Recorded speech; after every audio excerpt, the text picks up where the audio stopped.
העליון. לא, זה לא פה, זה הבלון. סגור את המכסה, את המכסה אמרתי. המכסה של הגז מותק. כדי לתת את הנזלה עושים חורים, ולאחר שנפעיל לחץ למעלה נראה איפה יורדים. נפעיל לחץ בצינורות ביוב. זאת נזלה של דלוחים, לפי הרטיבות שישנה, שהיא לא מצטברת ולא בכמויות. נזלת הדלוחים, לאחר שנפעיל לחץ למעלה, בשיטה שנצלם אותה שוב פעם, תוכלו לראות איך מאתרים את הנזלה על ידי החדרת לחץ בדלוחים. כרגע אתם רואים את הכתמים האלה, עשינו בהם חורים עד החול למעלה כדי לאתר את הנזלה. וכיוון שעשיתי נקב מתחת לחור של החור באמבטיה, תגידי מה צריכה? אני יודע שברגע זה הנזלה באמבטיה, לאחר מכן אני אבדוק את הכיור באותו מצב, לאחר מכן את הנוחיות אני מלא אותו במים. ואז יש לנו אינדיקציה אם זה מהכיור, מהאמבטיה או מהנוחיות.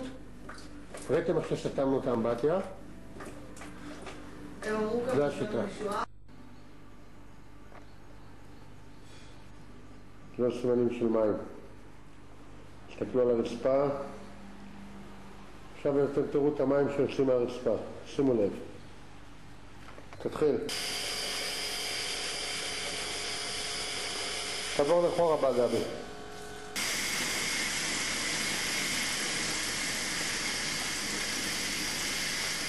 אל תפסיק, גבי.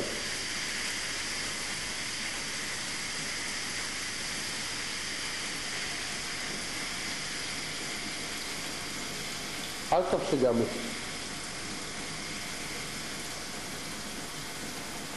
שימו לב למים היוצאים מהצדדים. תלחץ כל הזמן.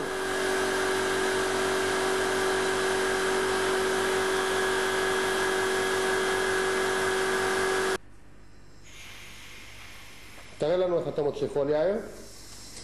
תוציא בבקשה חול. עוד חול, יאיר, עוד חול. שמים לב? הוא פשוט דחס ויצא לנו חול מרוב שהוא יבש. אבל אם לא יוצא חול, סימן שהוא רטוב. שימו לב. הוצאנו חול מהרצפה ואנחנו מראה לכם דוגמית של החול. את כל הרהיטים בצד.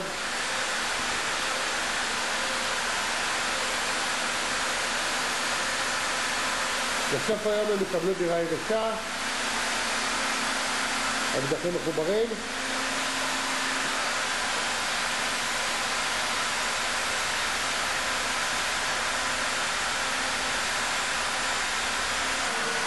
סוף.